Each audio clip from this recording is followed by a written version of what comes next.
Thank you for joining another episode of United Women in Faith's Faith Talks podcast. Faith Talks exists to offer spiritual growth content to women of faith. I'm your host, Jennifer R. Farmer. I'm delighted to be with you today, and not just today, but each time we record this podcast.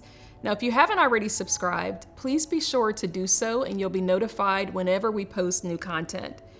For today's conversation, I invite you to settle in, clear the room, especially if there are children around, and prepare your hearts and minds for this discussion.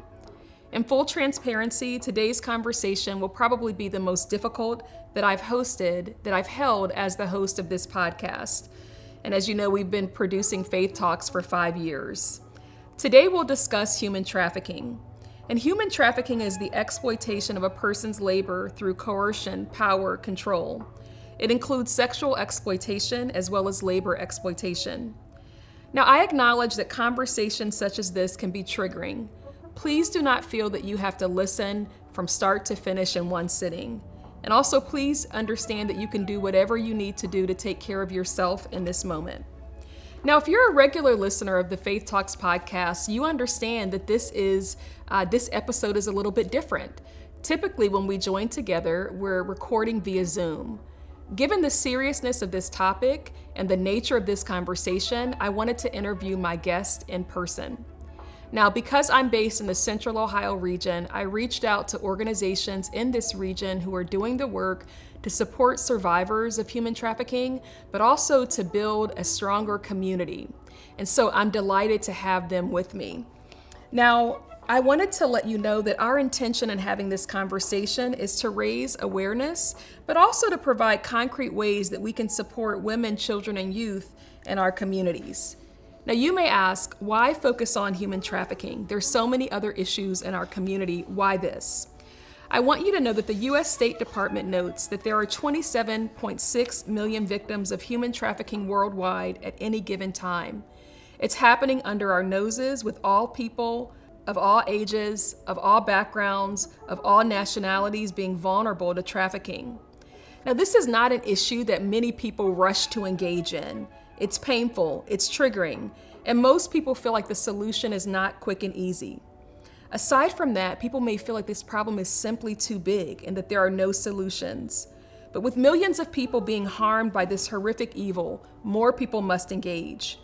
I also want to let you know that if you or someone you know is being trafficked, please dial the Human Trafficking Hotline at 888-373-7888. Let me also note that human trafficking is one part of sexual violence. A person can suffer sexual violence in a host of ways, and I want to name that at the outset. As traumatic as this is, it can be prevented. But prevention doesn't rest with the individual alone. It requires communal and community effort. It's all of our responsibility to keep each other safe. Prevention also starts with believing that it is possible, and it starts with education. I have to acknowledge that I am not an expert on this issue. I am not a victim of human trafficking. I am a sexual assault survivor, and I bring that background with me, and I just want to name that. I'm also a podcast host with interest in learning more and opening up our audience to conversations around this issue. I'm delighted today to be joined by Hannah Esterbrook of Sanctuary Night, Vanessa Perkins of Freedom a la carte, and Mike Premo of Community Development for All People. And Community Development for All People is a United Women in Faith national mission institution, and it's located right here in Central Ohio. I'll interview each of them individually. And while they couldn't be here with us today, I have also been in talks with Gracehaven. And Gracehaven is the only therapeutic program for children in the state of Ohio. And again, while they couldn't be with us today, we will do another segment and include Gracehaven, as well as other organizations across the country working on human trafficking. As we get started, I want to share a few statistics. Did you know that children can be charged with the crime of prostitution in 27 states, so half of the United States? Children can't consent to go to war. They can't consent to buy firearms. They can't vote until they're 18. And yet in 27 states, they can be charged as prostitutes. 19 states do not describe human trafficking or sex trafficking as a form of child abuse. Many trafficking victims have been arrested, and I should not have to say this, but it is never appropriate to criminalize victims. This could worsen their mental health and make them more vulnerable to trafficking. I also want to note again that cities with a major highway provide ease of escape for traffickers. As advocates do this work, it is important to set aside the rescuer mentality and to think intentionally and carefully, and also to be informed by the community on what the best ways are to help. Now, before I bring my guest to this, it's not a virtual stage anymore, it is a real stage. But before I bring my guest, I do want to note that Black women and girls are uniquely vulnerable to human trafficking, and roughly 40% of victims are Black women and girls. From the research that I've done, I've heard that some traffickers feel like they will get less jail time if they traffic a Black woman and girl than if they traffic someone who is white. As horrific as that is, that is what we're dealing with. And so I just wanted to name these statistics as a grounding point and as a reference for this conversation. I'm delighted to be joined today by Vanessa Perkins. Vanessa is the Director of Programs at Freedom a la carte, and she works tirelessly to create safe, effective, and innovative programs and resources for survivors of human trafficking. With over a decade of experience, Vanessa directly supports survivors and serves as a survivor consultant, providing expert insights to agencies, government offices, legislators, and law enforcement.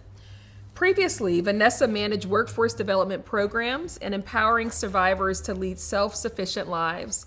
She also spent 3 years as a bailiff for Judge Paul Herbert, who I also worked for years ago, so that is like a flashback, who founded the specialized catch court docket for human trafficking victims in the Franklin County Municipal Court. Now, Vanessa has shared her experiences across different states and events, including speaking engagements at the EVAWA conference in the Chambers of Commerce in Washington, D.C. Vanessa still faces the lasting effects of her trafficking experience. PTSD, nightmares, and anxiety are regular battles. However, she remains resilient. Thankfully, the people who surround Vanessa during her transformation, she now knows there is always a solution. Vanessa, thank you so much for being with us. Thank you for having me. It is always just a little bit strange to listen to my own bio, but thank you for having me. Your intro was amazing. It helped me to feel a little bit more comfortable today, so I just wanted to let you know that. So I want to ask you, how are you arriving for this conversation? How are you feeling? So nervous, but I'm grateful to be here. This is a topic that we need to be talking about, and being on the other side of it, I want to share experiences and solutions across the board. So yes, I'm nervous, but this is like one of the greatest things that I get to be able to do. And so thank you for having me again. I appreciate your willingness to share your story and to be vulnerable. I will admit that when I hear human trafficking, I tend to think of people who are still ensnared by human trafficking. And I don't think that society always gets to see a face of a survivor. So thank you for that as well. Yeah, you're welcome. Now, what grounding information do you think our audience need to know in order to fully engage in this conversation? I would think to just be open-minded and to be willing to learn and to be willing to change your mind, because sometimes what we think human trafficking is, it might look a little different, and it might be different for different people. There's all kinds of trafficking, and so each individual experience is valid. So just being open to the different ways that people are trafficked. Okay, and when you say that there are all types of human trafficking, can you just elaborate a little bit? Sure. I mean, we know that there's sex trafficking, and that can come in different forms. Sometimes it's familiar trafficking, so it's families trafficking their kids. So imagine someone trying to come out of that life and just live a normal life in society. Like, there are so many negative consequences that come from being trafficked by your family. Your entire foundation in the world has been rocked. There is trafficking that's like force, fraud, and coercion is basically the things we look for, the elements that we look for in human trafficking. But coercion can come in many forms. And like drug addiction is held against people to get them to do things, to lure them into a lifestyle that they wouldn't necessarily sign up for had they not had that coercive element there. Love can be a form of trafficking, and that one is one of the most frustrating to me, and I think we don't really talk about that one enough, that love and belonging that each human needs. Like, we need that love and belonging. Like, I don't want to admit to you that that's how my first trafficker got me, is that I loved him. Yeah. Like, that doesn't feel good. That feels gross, and it feels like I'm stupid. I know that's not true. But I had to work through a lot of things to get to that place. Like, he lured me in with love and connection and belonging and then flipped on me. Yeah. I did not see that coming. Then there's labor trafficking, there's lots of different things out there. As I sit with this topic, and even as I listen to you speak, one thing that I think comes up for me is just the shame of it all.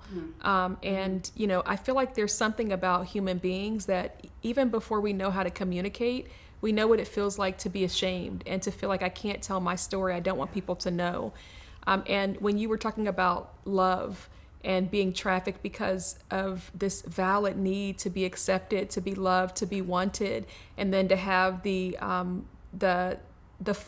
switch flipped instantly, I could just imagine how agonizing that might be and how that might contribute to a sense of, I don't want to tell people this is how it started. Mm-hmm. You know what I'm saying? Yes. Mm-hmm. And I'll tell you what, I was 2 years out of the life before I recognized that I was trafficked. Wow. And before I recognized that the person that I loved trafficked me. Mm-hmm. That changed my entire life when I found that out, and not in a really good way. Yeah. It was like, now I know I can't trust myself. Yeah. I can't trust you. I can't trust resources. Yeah. Like, I can't trust anything. So it took me, like, my foundation of this world was rocked again in a different way. Yes. And so I had to do a lot of work to be able to start to learn to trust again and to trust myself. It is still a struggle to trust myself. And sometimes I feel a little bit of crazy trying to figure out, is that recovered, healthy mindset, or am I being tricked and trapped again? And that's a bummer, because there's some really good people that want to be in my life, and they have to do a lot of work to be there. Yeah. And so I'm constantly working on that, so that shame is a real thing around all of it. Like, that shame blanket just kind of weighs you down a little bit. It's hard to move. The other thing that I hear you saying, or that I'm hearing, and maybe I'm filtering this from my own lens, is for people who have experienced trauma, sometimes you can inadvertently develop a high tolerance to trauma. Cool. And so you go through things, but it's not always registering as, no, this is wrong. Like, this person should, because you've been through so much. And so I'm thinking about people who have an upbringing with a lot of trauma. I think it might be hard to kind of acknowledge that, no, that was not okay what this person did. Yes, this is so true, and a serious struggle that I continue to have. And I'll tell you a moment I had that helped me to start to see that my perception and my experiences were not okay. Is I was actually working at the prosecutor's office here in Franklin County, and I was part-time, brand new to the job, new to this new life, and somebody came in, and part of my job was to talk with people in the public to see if there should be charges filed for a situation that they had. And this person came in with a black eye. Mm-hmm. And I barely seen the black eye. That was just a normal walk in the park for me. So when he walked in and there was this huge black eye and there was blood in the corner, like, I didn't even acknowledge how serious that was. But my coworkers, when they were like, did you see that black eye? And I'm like, what? Like, so what? That's when I started to see, like, my belief systems are messed up. So I had to rewire, and still have to rewire, and be real careful how I respond to certain things because of this. I mean, there's a lifetime of erroneous belief systems built and wired within myself. And so that it takes work to to rewire all of that. So that was like one of the key moments in my life to recognize that some change needs to happen within myself. Well, I applaud you for doing the work, because we can't force anyone to do the work. But I applaud you for doing the work. The other thing that comes up for me is, if you think about the Bible, and this podcast, it's for women of faith, and for people who want help along life's journey. But if you think about the Bible, the people who God called and the people who God used, they were deeply broken. They have flaws. They were not perfect. But there's something about the American experience that causes us to believe that if we don't come wrapped in a neat little package, that we're no good. But what I hear you saying, and what you are an example of, is that God can use anyone. And often even our wounds can be a blessing to someone else. And so if we have audience members who are listening and you feel like, well, you don't know my story, I want to encourage you that God can use you too. Yes, it still amazes me today, the arenas I end up in. And I'm a woman of faith as well. And I talk to my higher power all day, every day. I'm in constant communication with my higher power, and I'm asking my higher power, what am I supposed to do in this situation? Because my human self is not good enough. I'm too ugly. I'm too fat. I'm not smart enough. I'm that stupid girl. But if I'm walking in faith and I'm trying to continue to build this relationship with my higher power, then I end up in places like this. I end up in places that just don't make sense. They might make sense, but my human self doesn't think they make sense. And then things happen that are kind of amazing. And so I get to work with people. I'm a believer that we have to work with the human where they are. Yes. And when we're full of trauma, fear, anger, resentment, jealousy, all of those things, which comes from a lifetime of some normal human things, but also of trauma, we can't really work with our higher power because we're so full of all these other things. So I'm a believer to work with the human where they are to help heal and work through that journey so they can build a relationship with the higher power. It's a really neat thing, as I've been doing it for several years now, to try to watch how this can work. And I'm truly grateful to be a part of it. Like, it still amazes me. Can I also share just one more thing? Absolutely. When I first came out of that life into this new life, I actually hated God. And I was so mad at God. And it was some of those things I think a lot of humans go through, is how could God let this happen? And I went through that, and I was trying to kill myself when I was out there, because I was literally talking to God, because I always believed God was with me, but I believed God hated me. That was my belief. And so I was trying to kill myself. And I would wake up and be like, are you kidding me, God? We're doing this again? We're still doing this? I hated God. So coming out of that into this new way, trying to figure out how to build a relationship with God was not easy for me. Like, it was like, I'm not asking God for anything. I don't want to talk with God. And so through little steps, little healing moments at a time, the right people wrapping around me, hearing the right little nuggets, and just building those blocks, like, I still am surprised at how much I actually surrender today. Like, I surrender and try to walk in God's will and do the things I don't really want to do, but my higher power wants me to do it, or I feel like my higher power wants me to do it. So just like, if we're in dark places, that's okay. Let's just try to like be surrounded by people who can help us move out of those dark places. Not always easy. And I didn't exactly choose that path, but it happened, and I'm hanging on. Thank you for sharing. Thank you for sharing that, because everything doesn't come wrapped in a nice little bow. So thank you for sharing that. As I hear you speak, I'm thinking about the community's responsibility. And I have to ask, what do you think the community's responsibility is in preventing sexual violence and also human trafficking? Like you said in your intro, education is a huge part of it. My core belief is we have to go inward first. We have to work on ourselves, our biases, the challenges that we have within ourselves, mental health, how we're raising our kids, community, family relationships, like all those need to be, I don't know, better is not really the word I'm looking for, but solid, intentional. And through that, I think we can grow, and also not turning a blind eye. I saw a guy laying on the ground the other day. I really wanted to ride my bike right by him because I was at the end of my ride. I was dying, but I was like, wait a second, that's not what, like, if my higher power was standing next to me, would I do that? No, absolutely not. I would stop and help. So it's like being educated, talking about it, because it is a real thing. And the more we don't talk about it, the more powerful it is. So we need to be sharing it. So in my house, we all know about human trafficking. We all know about healthy relationships. I'm not saying we're all perfect at everything, but we need to normalize that this is a real thing, because the secrecy is what powers it.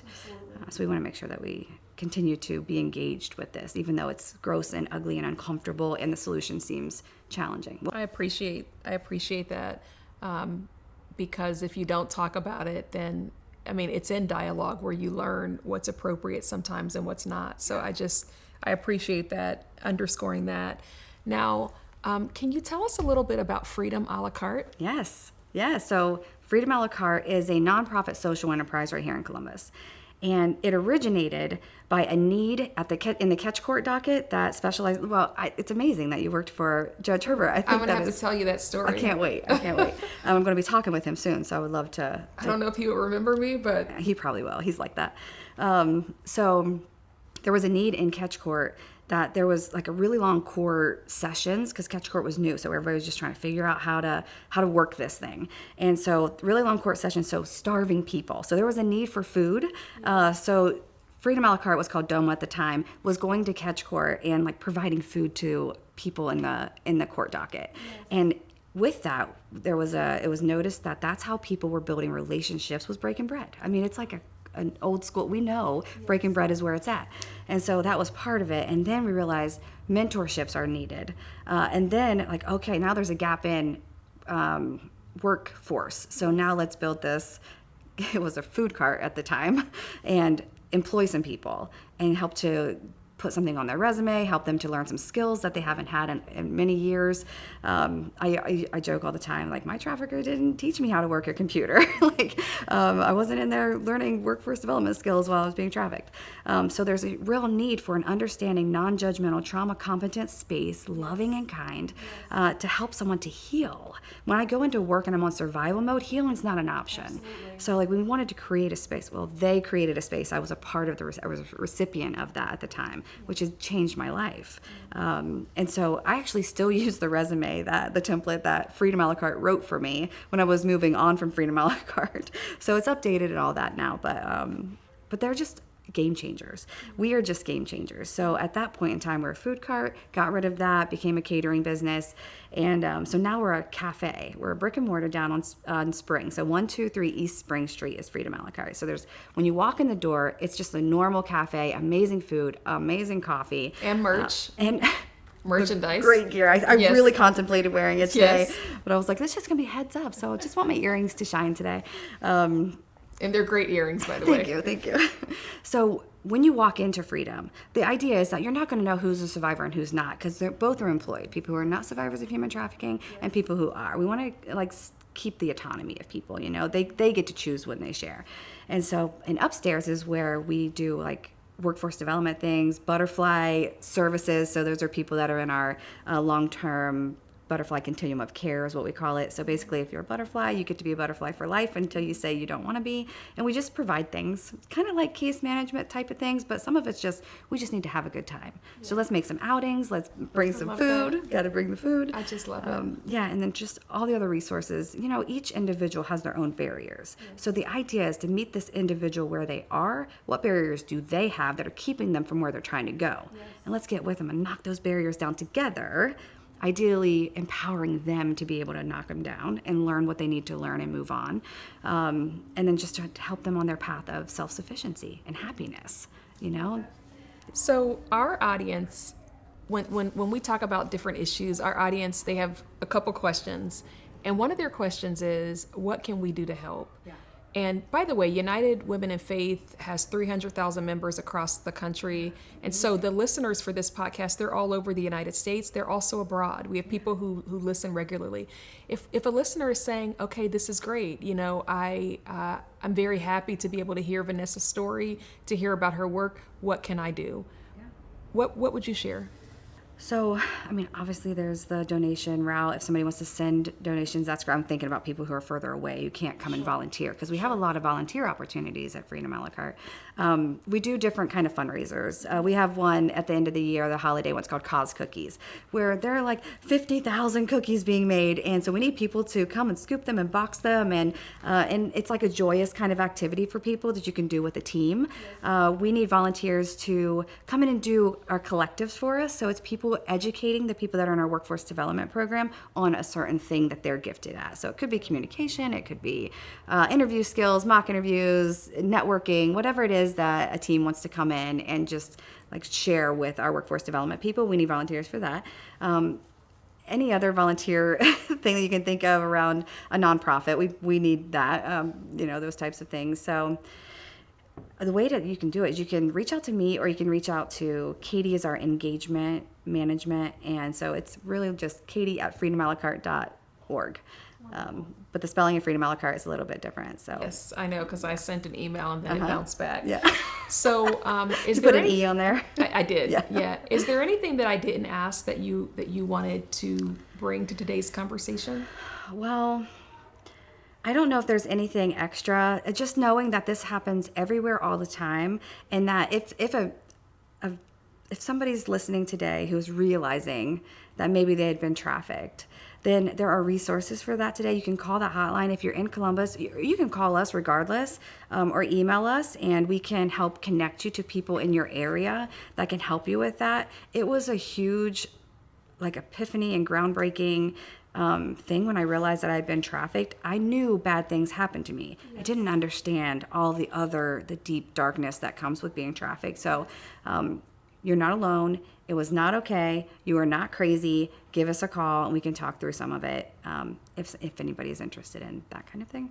Thank you so much for being with us today. So for those of you who are listening, I've been in conversation with Vanessa Perkins. She's the Director of Programs at Freedom a la carte. The hotline that she mentioned, again, is 888-373-7888. Thank you. So I'm delighted to be in conversation with Hannah Estabrook, and Hannah has been working as a clinician in the mental health field for over 17 years, and she has specialized in providing direct services to survivors of the sex trade and sex trafficking. Her work with survivors has included the settings of criminal justice, the criminal justice system through the Catch Court. She co-founded Sanctuary Night because she wanted to imagine a more neighborly response to vulnerable women on the streets of Columbus, one that didn't require the traumatic experience of getting arrested in order to access help. Hannah lives in Franklinton with her husband, Brian. They have 2 dogs and 1 cat. She is also the co-author of the book Beyond Desolate, Hope versus Hate in the Rubble of Sexual Abuse. She also serves as a pastor of the Abbey, and it's a contemplative vineyard church in Franklinton, one that we just spoke about. Hannah, how are you arriving for the conversation today? Yeah, thanks so much for asking that. I feel a little stressed today. I feel a little over-caffeinated, and I feel really delighted in spring weather. Yeah, so that's how I'm showing up. The spring weather is nice indeed, and I feel like when you live in Central Ohio, you never know what you're going to get. Exactly. And you don't know if April is going to bring showers or wind or what. That's right. So it's really nice to be with you on a day that it's really, really sunny. As we think about this topic of human trafficking and sex trafficking, what grounding information do you feel our audience needs to have in order to fully engage in this conversation? I think it might be helpful at the outset to just say you can make a difference. You know, I think it is an overwhelming injustice, and it can be so overwhelming that I think lots of us get paralyzed by just, I can't do anything to make a difference. And so I think I want to say just at the outset, I assure you there are things that you can do, and we will try to sprinkle that hope throughout our conversation, I'm sure. I appreciate that because I feel if people feel hopeless on any issue, it's easier not to engage. And when people feel like there's nothing that they can do, I can imagine some saying, well, why try? So I appreciate you starting the conversation there. When we talk about something such as sex trafficking, I imagine that this could be very triggering for people who have their own history of sexual trauma. I wonder if you can, how you feel about that, or if there's anything that you can share. Yeah, I'd be happy to. I appreciate you sharing so vulnerably at the beginning about your being a survivor of sexual assault. I'm also a child sexual abuse survivor. And, I think it is maybe just a good reminder of something you said earlier, that it's so often the case that in the places of some of our greatest woundedness, that is precisely where we end up feeling called and empowered to be good news in the world. And so I always like to just remind people that if you've experienced a sexual assault or sexual abuse, that does not qualify you or disqualify you. And what I mean by that is that might be something that does end up channeling into a calling on your life, a way that you can share your story in a way that inspires or helps another person.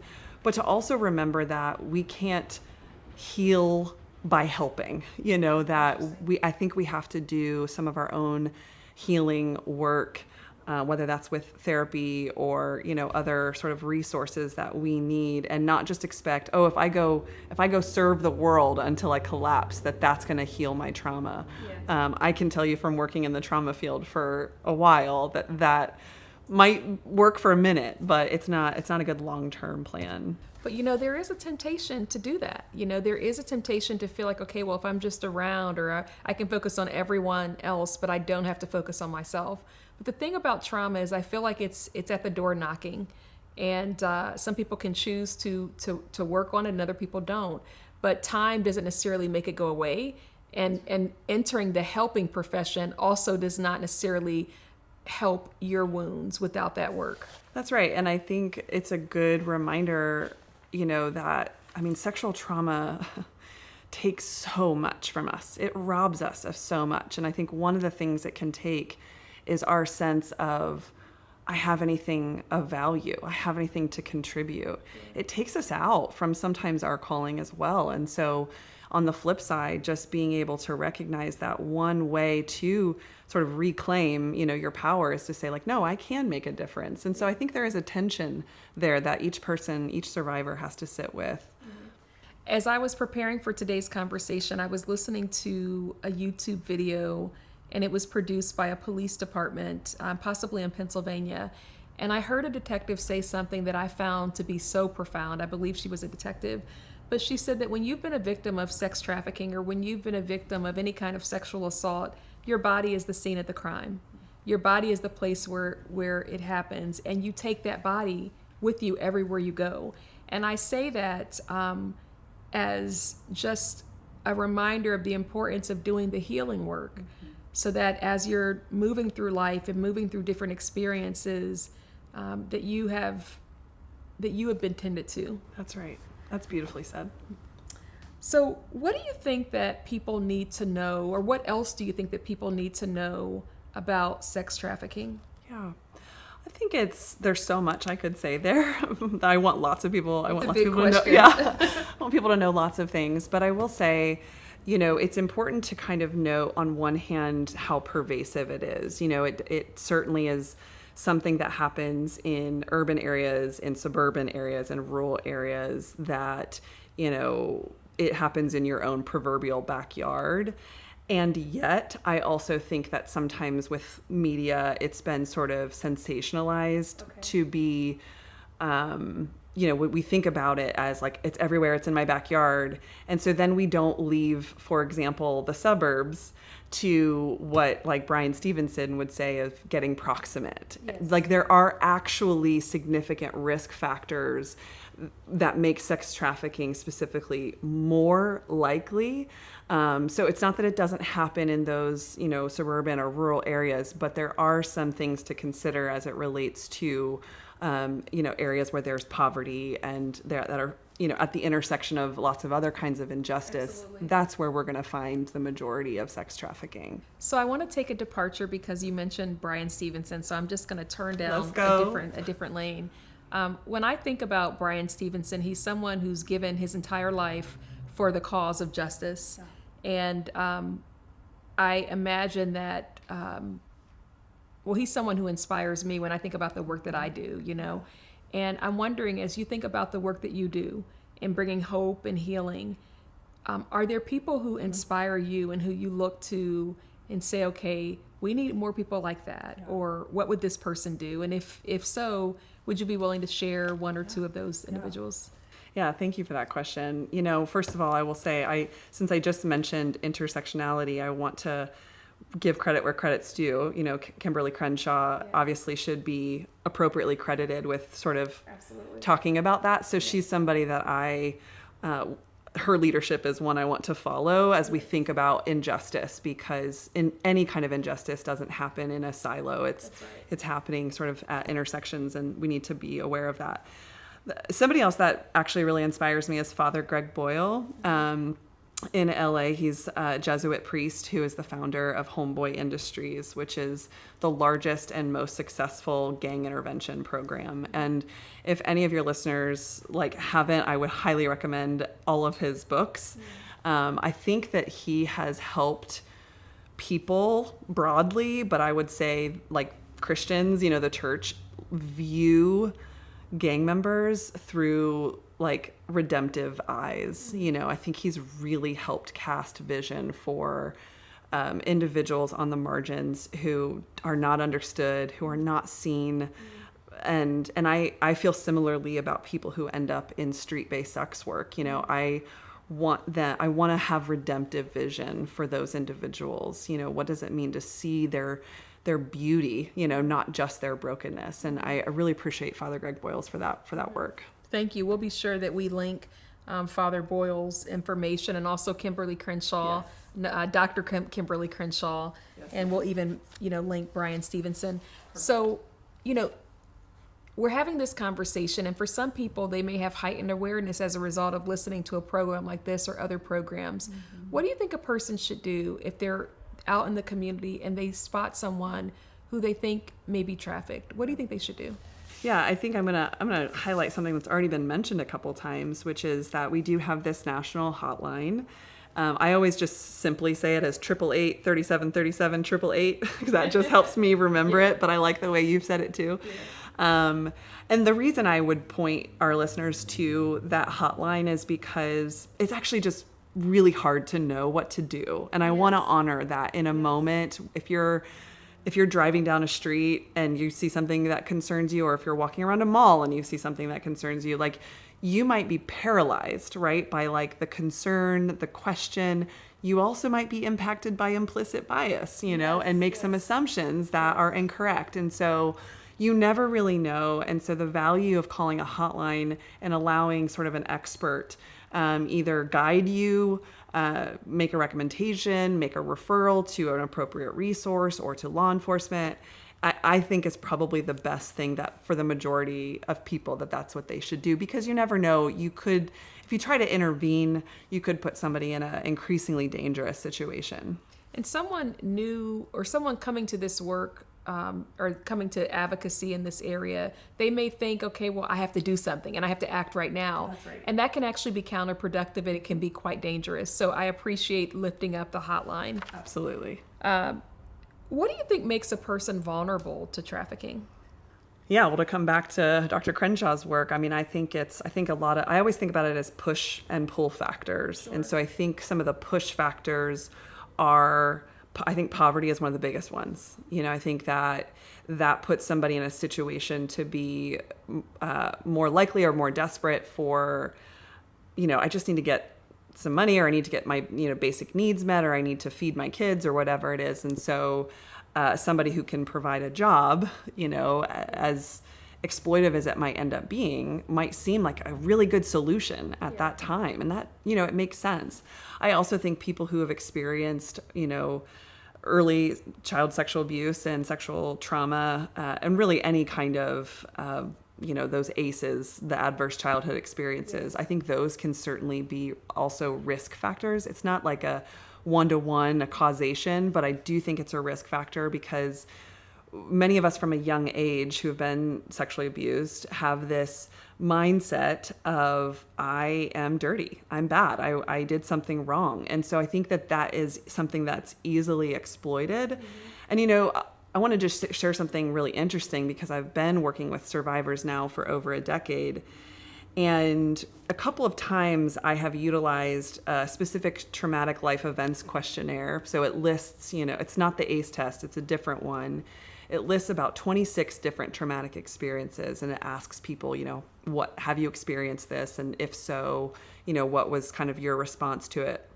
But the very last question is, of all these things on this list of traumatic events, what is the one that causes you the most distress? And I just want to underscore that the majority of individuals, so people who are in the sex trade, who are being potentially exploited currently, people who have exited the sex trade, who have exited sex trafficking, the majority of them answer child sexual abuse from before the age of 13. That's the most traumatic thing they've experienced. Wow. And I can tell you that some of these individuals have been on the streets for decades. So they have experienced a tremendous amount of, traumatic events. But the thing that causes them the most distress is that early child sexual abuse. And I think as a trauma therapist, that's fascinating. But I think it helps us understand, again, that risk factor and what sets them up for a lifetime of exploitation. Yeah. I appreciate you sharing that background and that insight. Totally surprising to me.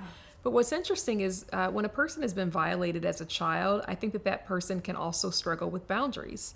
not knowing how to set boundaries, not feeling like you have a right to set boundaries. It took me years to figure out that I could, before someone asked me to do something, I could actually consider whether or not I wanted to do it. And this is in all settings, that I didn't have to just say no.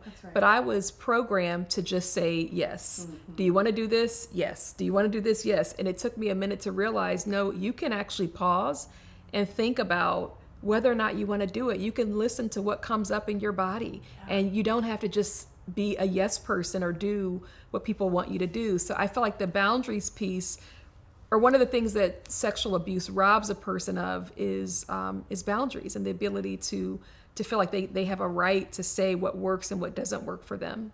Well said, definitely. Now, I mentioned earlier that, preventing sex trafficking and even sexual abuse, it's communal work, that it's not just an individual responsibility. I wonder if you have a thought around that. If I have a thought around like the or communal how do you feel responsibility? About that? Yes. Yeah. Whew. Yeah, definitely. I mean, I think about systems here, and just institutions. I mean, we know that there's not an institution that's free from pervasive, sexual exploitation. I went to a Christian high school, and even in the last few weeks, we found out about another, a basketball coach from my high school that was sexually assaulting, teen girls. It's, it's church settings, it's school settings, it's workforce, it's pervasive. And so I do think, we have a communal responsibility to speak truth to power, to hold people accountable, to have good policies, to protect children, to protect really any vulnerable population. I think that's a community project. Can you tell us about Sanctuary Night? Yeah. So Sanctuary Night is a drop-in center on the west side of Columbus. And so for listeners who aren't familiar with Columbus, the west side is one of the areas in our city that there is high rates of poverty and criminal activity, drug activity, and street-based prostitution. And so I live in that neighborhood, and I used to work for this court program that's been referenced a couple times. And so I had sort of the experience of not only driving to work and serving this population out of the courthouse, but then I would come home and walk my dog or go for a run, and I would run into women on the street that I knew, that I had a relationship with. And I think seeing them in that environment, it just really led me to have some imagination for, what can be done for the women who,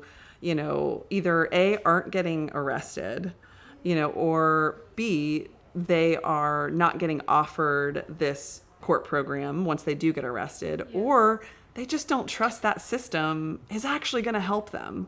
That there has to be another kind of exit strategy, and one that's really based in, connection and autonomy. And so we founded Sanctuary Night initially as just a one night a week outreach. And after a few years... Let's pause for a second. Okay, so you mentioned that you founded Sanctuary Night, and initially it was like once a week. Is that right? Correct. Okay. Yeah, and then a couple years of doing that, we noticed a couple things. One, the women on the street really appreciated that we were there. We would show up on a Monday night, and there would be a line out the door. Like, they were just waiting for us. And the other thing is we noticed we were having a lot of fun. And I think it's actually a good thing to remind people that even when you're doing, justice work or mercy work, it's okay to follow your joy a little bit. Yes. Like it is hard work, and there's a tremendous amount of grief, and there's a burden there, but there is also joy. Yes. And we just had a great time. We were playing bingo and having dress-up nights and throwing birthday parties and holding vigils when a street sister would pass. Like, we would do all the things, and we loved it. And we knew that, something needed to exist that was more than 2 hours a week. And there were sort of other pop-up, drop-in kind of things along, the west side of Columbus, but nothing that was open. I mean, ultimately our dream is to be a 24/7 drop-in center because, we want there to be a space that women can always go to. Right now we're operating about 40 hours a week, but our space was, designed by a trauma-informed architect, and it's beautiful, and people can come in and get their basic needs met. They can get food and clothes and take a shower, do their laundry, have a healthcare visit because we have a clinic on site. So a lot of their basic needs are being met. But my favorite thing also about what we do is that we primarily have staffed survivors. And so of the 14 people who work for Sanctuary Night, 9 of them identify as survivors of sex trafficking, and they are the joy of my life. It's my favorite part of my job is, working with them. And so that what that means is that when somebody enters our building, they're not only getting that cup of coffee or that warm hospitality from someone like myself, they're actually getting people who have been in their shoes, who embody hope just by their very presence in that space. And it's such a joy. In movement spaces, I used to hear people say, nothing for us without us. And I love the fact that that Sanctuary Night is intentional about hiring survivors because, you can have the best of intentions and intentions are only going to get you so far. So I love that. If our audience wants to support Sanctuary Night or the work that you're doing, how might they do that? Yeah, well, I think with your audience, what I really want to ask is for people to pray. Yes. There always feel like there are some, barriers that, I've got my mustard seed bracelet on today, it's like the reminder that we can move mountains, and sometimes those mountains can feel to me insurmountable, and so I would invite your listeners to pray for the work of Sanctuary Night. I would say you can always follow us on social media. We're on Facebook, Instagram, and LinkedIn, and, share our message, share our posts. That's a really accessible way to support us. Yeah. Obviously, if you have people that want to donate, my board would want me to say that. People are welcome to support us financially. And if you're local, come volunteer. Great. Well, our audience loves to pray. When Perfect. we do the live recordings of the Faith Talks, sometimes depending on the topic, I'll invite an audience member. We have several people who raise their hands and say they want to pray. So absolutely, they will take you up on that. And I imagine that you'll also get some donations as well. That's great. Is there anything that I didn't ask you that you feel is important and that you want to add to this conversation? I don't think so. Okay. Well, I really appreciate your time. I appreciate your work and your ministry. I'll certainly be praying. And if I can find the time in my schedule, I'll also stop over. You're doing great work. Okay. So, yeah, thank you so much for having me. This has been a delightful conversation. Great. Thank you for being with us. Yeah. So as a reminder, we typically record Faith Talks via Zoom, but today we're doing something really special, and I'm meeting with our guests face to face in Central Ohio, where I'm located. We've been talking about sex trafficking.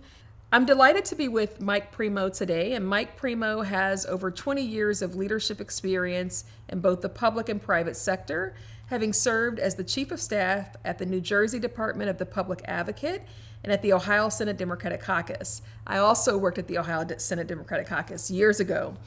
He also has experience managing political and issue advocacy campaigns at the local, state, and federal level, including running the campaigns for marriage equality in New Jersey and also in Ohio.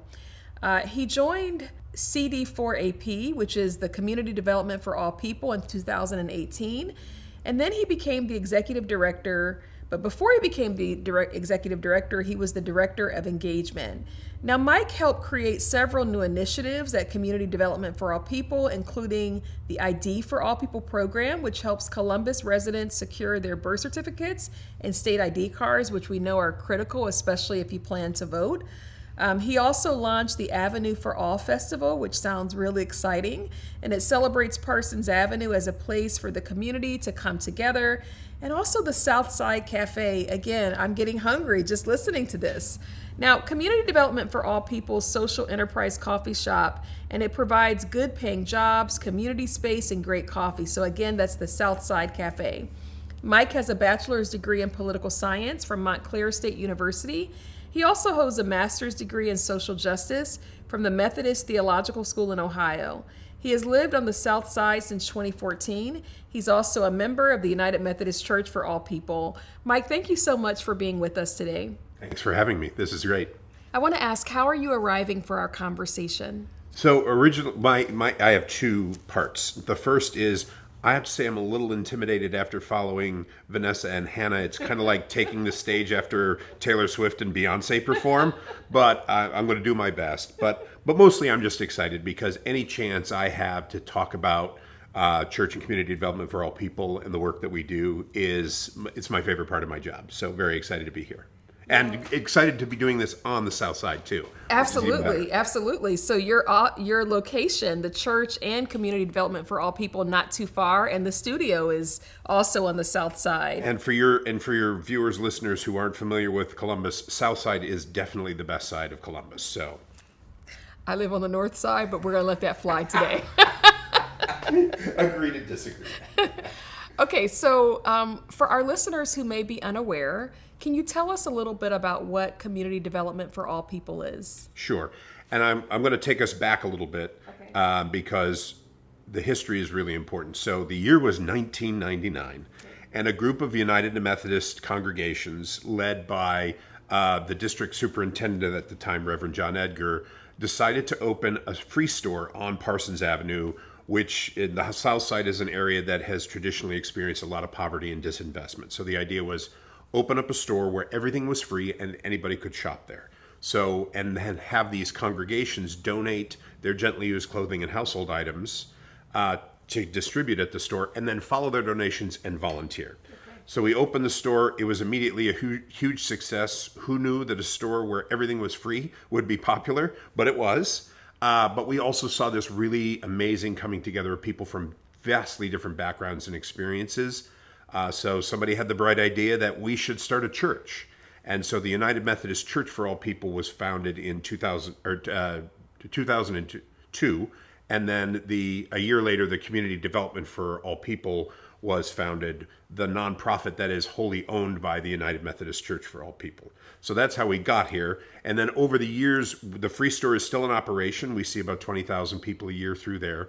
And we've developed other programs that not only help people with direct assistance, but also help people identify and overcome systemic barriers, like the ID program that you mentioned. We have the All People's Fresh Market, which provides fresh produce and other items to 450 families a day. It's the third largest site of free food distribution on the South Side. Amazing. We have a program called Thrive to Five, which works with pregnant moms and new parents to make sure kids are born healthy and enter kindergarten ready to learn. We have a youth development program that operates in 2 elementary schools on the South Side that provides after-school programming during the school year. And then in the summer, we do a Children's Defense Fund Freedom School to teach kids, give kids the skills to be successful in school and in life, and also teach them that they can be a force for change in their lives and the lives of their community. We've done over $130 million in affordable housing development with our partners over the years. So there's a lot that we do, and we do have those social enterprises like the South End Cafe, like Bikes for All People, and All People Arts that helps provide community spaces and opportunities that wouldn't exist otherwise. So there's a lot that goes on. Did I hear you say Bikes for All People? Bikes for All People. Do you have a volunteer program where, do you accept bikes if people wanted to donate bikes? We do. So if you've got bikes in your garage that you haven't used in a while, there's no shame in that. Okay. Just pop it in your trunk, bring it down to Bikes for All People. Okay. We will fix it up and then sell it at a reduced cost to adults, but we also give away children's bikes. Okay, so we have a children's bike that will be coming your way. There you go. We'll take it. All right, now let me ask you another question.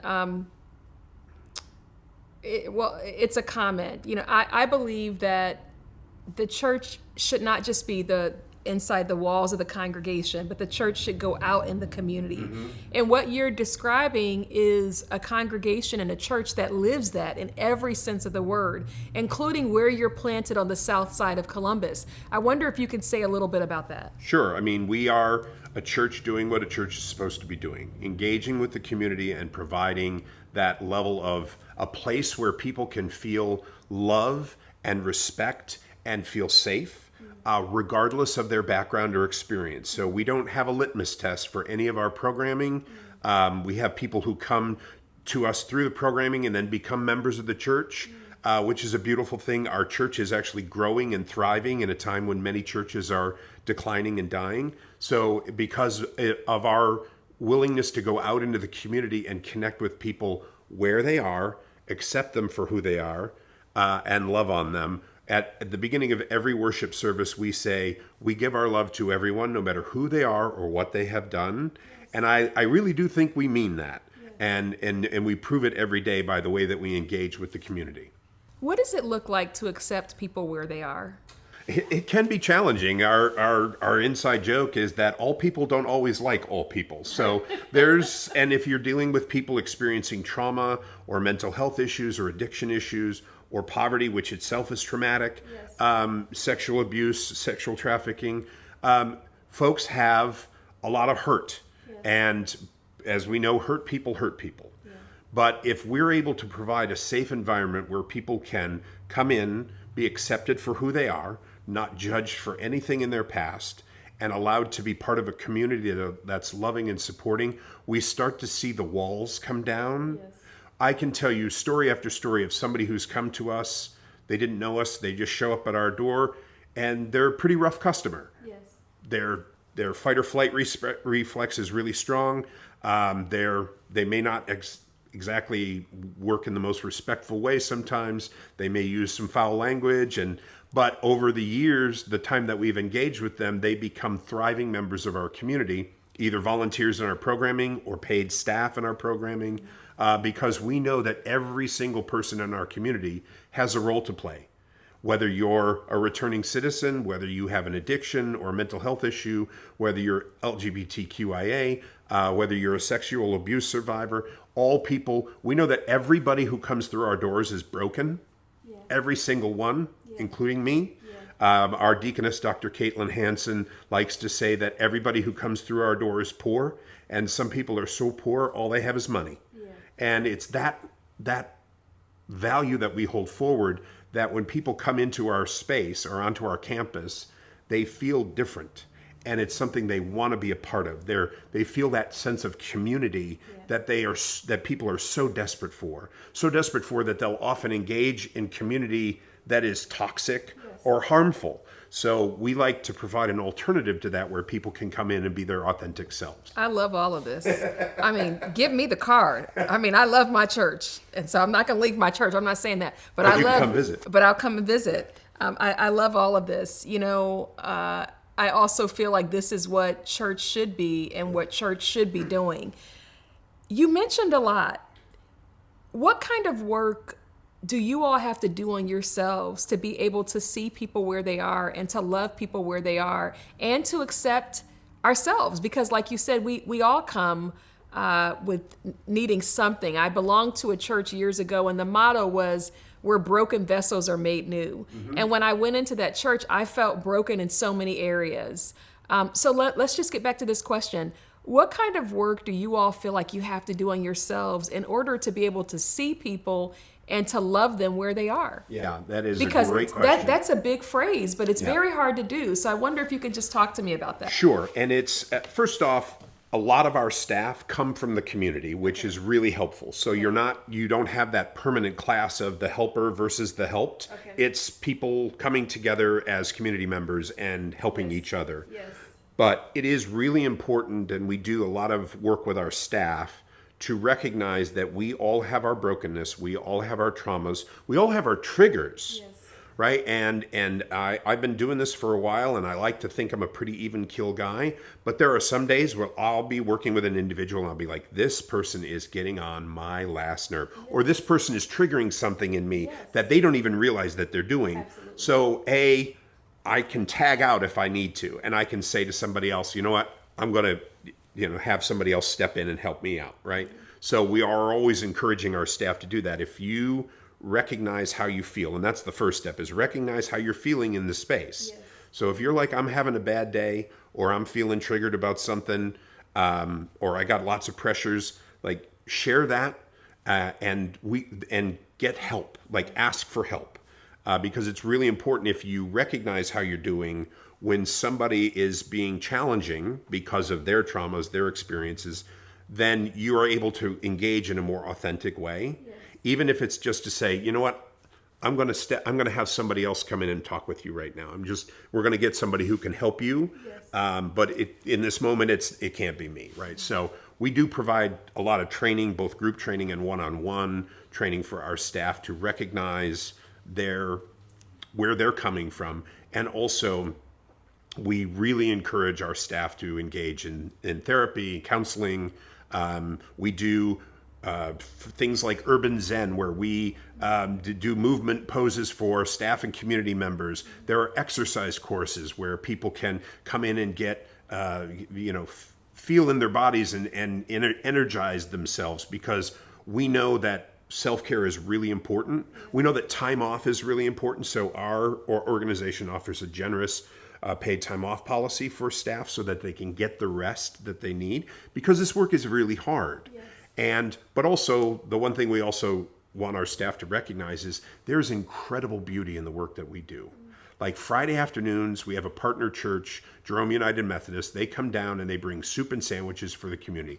And folks just sit around and eat and talk and build relationships. And I lose at chess every single Friday because we got some really good chess players in our community. But I just sit there and watch them and talk with them and play chess and lose badly. But it's just that those moments of beauty are really important when you're doing the hard work. You're on the front line of serving people experiencing poverty and homelessness. I love that. What time does that start on Fridays? Bible trivia is at 2:00, and then the soup for the soul starts at 3:00. Okay, I think I may pop in. You're welcome anytime. Okay. Everybody's welcome. Okay. Yeah. Okay, great. That's great. Love to see you. Now, we've been talking about human trafficking, focusing primarily on the sex trafficking aspect. From where you sit, what do you think the community's responsibility is in preventing and responding to an evil such as sex trafficking? Sure. First off, and I've mentioned this before, we have to provide safe places where people feel they can decompress, they can relax, they feel love, and they feel respect, and they feel free of judgment. Yes. Because sometimes I've noticed in this work that sometimes people harden their hearts because it is difficult and it is hard and it's complicated and there's no necessarily end in sight. So we harden our hearts, and part of that is we find ways to blame people for the situation they're in. Yes. For example, I say that there might have been a time in this country where you could work your way out of poverty. I'm not sure it ever existed, but if it did, it's long gone, because we've now found a way to profit off of people living in poverty. Yeah. So it's even harder. So when we judge people, well, you just need to work harder, or you just need to get a better job, or you just need, like, you're operating from a standpoint of you're trying to protect yourself. Like that's your fault. Right. I don't have to do anything. If it's your fault, I don't have any responsibility to help. We have a responsibility to help people living in poverty and experiencing homelessness and experiencing sex trafficking or any kind of trafficking. We have an obligation. Yes.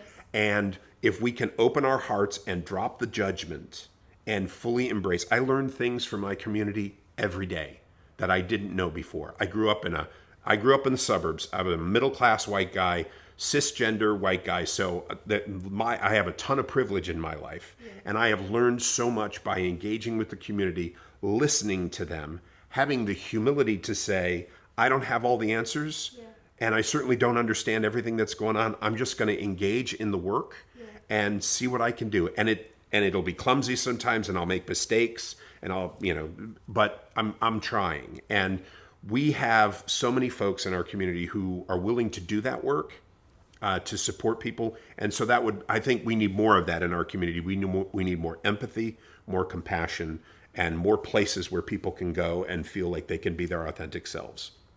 Our listeners for this podcast, when they hear something and it rouses them, they always want to know, what can we do? How can we help? And of course, Community Development for All People is connected to the United Methodist Church and is a national mission institution for United Women in Faith. So our audience is really going to be excited. If someone is saying, okay, well, what can I do? I love the mission. I love what you're doing. I support this philosophy. What can I do? What would you say? Sure. And just want to highlight real quick that our partnership with United Women in Faith is one of our longest and most enduring partnerships. We are so grateful for the love, the prayers, the support of United Women in Faith. It's one of our bedrock partnerships. So if folks are interested, they can go to our website, forallpeople.org. It's the number 4, allpeople.org. And you can sign up to volunteer. You can make a donation. You can learn more about our programming. You can even listen to our podcast. We have a podcast, nothing as sophisticated as this, but we do have the All People's podcast where we interview people in the community and have them share their stories. So, and if you're in the area, stop by on Fridays for Soup for the Soul or sign up to volunteer at the market or the free store. We got a lot going on, and we're always looking for good help. Can people bring their kids with them if they want to volunteer? Absolutely. Yes. Okay. And does the building have a mural on it? Yes. Is it right next to Bake Me Happy? So we are, we're on both sides of Parsons Avenue. So the ministry center, the church, the original, is on the east side of Parsons, just north of Whittier. And then the bike shop is just north of that. Across the street, we have the All People's Fresh Market, which is like almost touches Bake Me Happy. Okay. And then next to that is our Connection Center where our Thrive to Five and Healthy Eating and Living offices are. Okay, great. And do you all also accept furniture? Asking for a friend. We do, but what I would say is, so we take donations through the free store of gently used clothing and household items. Larger items, we ask folks to call ahead because oftentimes we don't have a lot of space for that. Sure. So we may just connect you with a family who will either come and pick it up or arrange a handoff. So big things like furniture, we just ask you to call ahead. Sure. And, is there anything that is on your heart that you feel like you really want our audience to know that maybe I haven't asked you yet? Yeah, it's the idea of just opening our hearts and being willing to engage in uncomfortable spaces. That's where love really takes root. When we're willing to just be vulnerable and say, I don't feel totally comfortable in this. I don't, because for years I avoided any situation where I didn't feel totally comfortable. Yeah. And I got to say, there's lots of times I feel uncomfortable at CD4AP because it's a new experience or a new person. And there's such beauty in that. Yeah. And this is what Jesus did. This is what Jesus wants us to do. Right. Jesus didn't have a litmus test. He didn't say to the leper, do you believe in the God that I believe in, before he healed them. He didn't say to the blind person, I'll heal your blindness, but I need you to sit through this Bible study class first. So the doors are open, the coffee's on, come on in and be present as who you are. And look, if you happen to become a church member out of it, that's great. That's what we're striving for. But we've got people who've been coming with us for 20 years who've never become members of the church, and that's fine. They're still valued members of the community. So I encourage people to just engage in those uncomfortable spaces because that's where love happens. That's where growth happens. That's where life happens. Yes, I love that. Very, very well said. Thank you so much for being with us today, Mike. It was great. Thank you so much. Thank you. So this concludes today's special recording of the Faith Talks podcast. The segment has been Human and Sex Trafficking. Advocates and survivors tell their story. I am sending the deepest of gratitude and appreciation to our guests for making time to share their story and highlight their work to not only end human and sex trafficking, but also to minister to survivors. I want to thank you for watching, listening, and sharing this segment. By the way, if you haven't already, please like, subscribe, and leave a positive comment. Now, as a reminder, this is part 1 of a 2-part series. The second episode will air in August. Please also note that United Women in Faith supports this work, but is not presently resourcing human and sex trafficking advocacy. For more information, we invite you to support and connect with the organizations that have been featured in this segment, as well as organizations in your own area. As a reminder, I sat down with Sanctuary Night. They're based in Columbus, Ohio. Freedom a la carte, also based in my hometown of Columbus, Ohio. Community Development for All People. And this is a national mission institution of United Women in Faith, also based in the Columbus, Ohio area. I also sat with BLAST, and that is Black Leaders Against Sex Trafficking. Gracehaven, a program of Youth for Christ, also based in the Columbus, Ohio area. And finally, the Susannah Wesley Community Center, which is based in Hawaii. Now, all of these organizations, you can visit them on their website, you can learn more about their work, but you can also find other organizations in your region or across the country that are working to end human and sex trafficking.